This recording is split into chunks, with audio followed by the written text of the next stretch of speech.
One of the questions that I get asked all the time is, how did you get the kind of reel and the kind of work that you currently have? It has to start somewhere, right? So let me tell you how I got started, and then I'll tell you to what trajectory we're at, and then I'll also explain to you where it's possibly going to go in the next year or two. To start off, when I first started in this industry, I came out of college and I had studied to do TV production, and I realized that I didn't want to do TV production. I want to do film. I started emailing back then.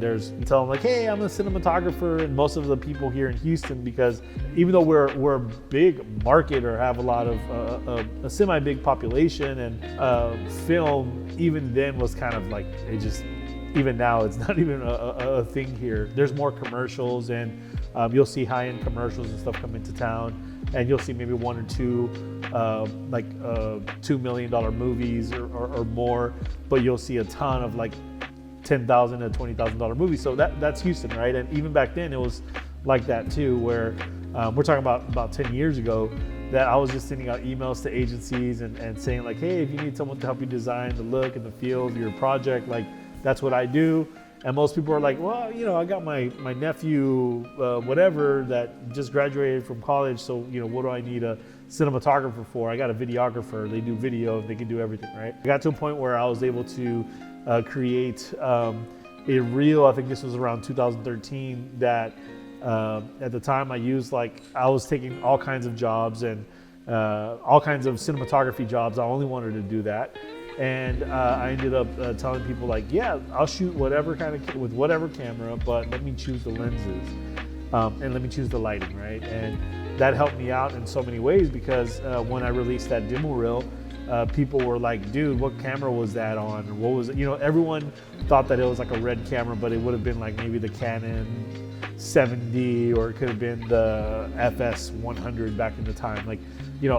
Older Sony, older stuff, and people were just surprised that I was able to create at least good looking images at the time. Right now I look at that stuff and it kind of makes me cringe, but I was pretty proud that I could just mold and shift lighting and framing, and that automatically could give me a step up on competition in town. So it went from me sending out a bunch of emails, cold calling, going to events, trying to ask people to let me film their stuff, all the way to where a couple years ago, about 3 or 4 years ago, I would say I would receive probably 50 to 100 emails.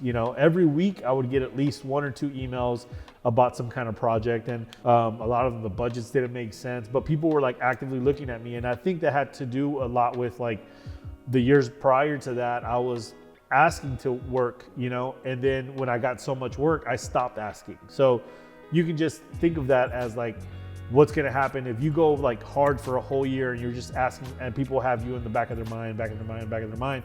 All of a sudden they see your work coming out within those 6 months, and they're like, man, that guy asked me, that person asked me at that time. They're going to remember you, and they'll be like, hey, remember that time you hit me up? Well, let's do something, So I think that was a consequence of me going so hard those first years of just trying to find people to film with. My rate, I almost doubled my rate within a year or two after I started getting so many emails, just to kind of bring it down and see. I just wanted to see I wanted to see if people really wanted to work with me, and were they willing to pay that price? And a lot of people still did. And I would say these past 2 years, even though we had, the big pandemic and all that crap that happened, even during that time, I was getting quite a bit of work, and people were hitting me up for quite a bit of stuff. But let's go to last year. Last year I got in 2022, I received about 5 emails in total. 5 emails of legit jobs. Other people hit me up, but usually it's they're asking me for equipment or to be a camera operator, which I don't take those jobs. I just think that there's a lot of people that are focusing on that, so let them take that. People asking me to supply equipment and things like that, those still come through. Legit cinematography work as a DP in Houston, Texas, or being from Texas, I got 5 legit jobs, and those jobs were pretty awesome. They were really high-end paying jobs, and if I had another year like that, I would be completely ecstatic. Actually, it did so well that it allowed me to kind of just focus on that film Fight Boy, on Fight Boy for a good 3 months.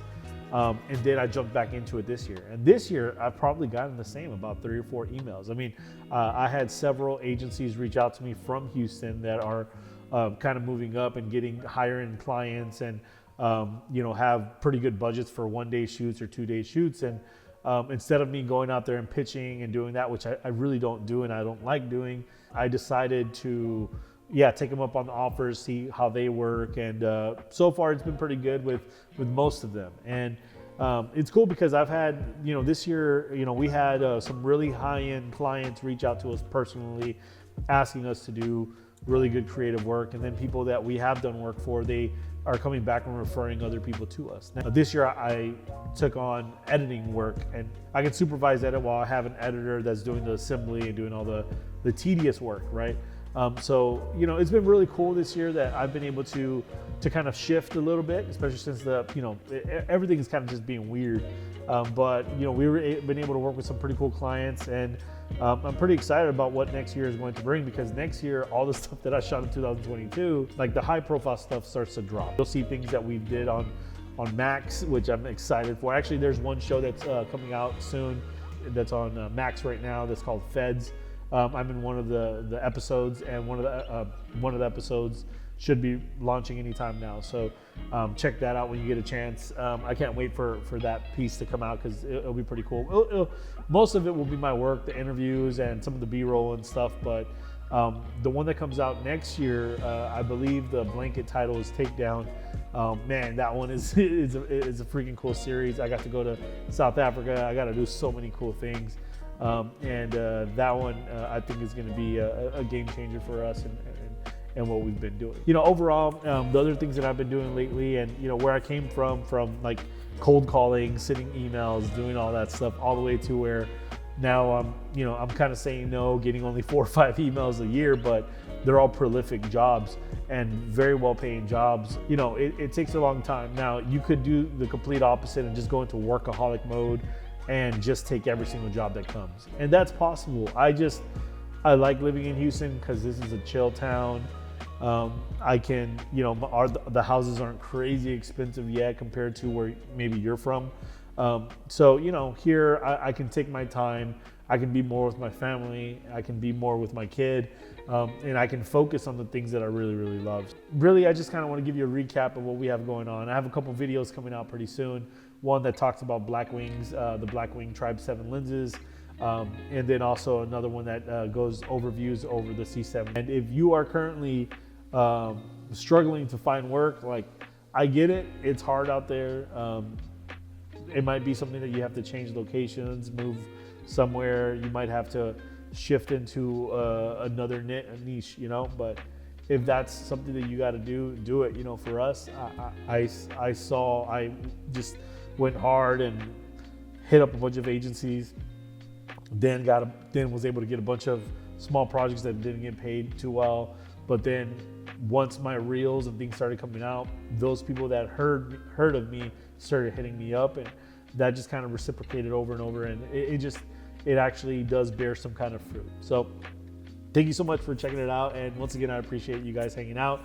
I'll see you on Instagram, and if there's anything else, let me know. All right, take care, guys. Peace.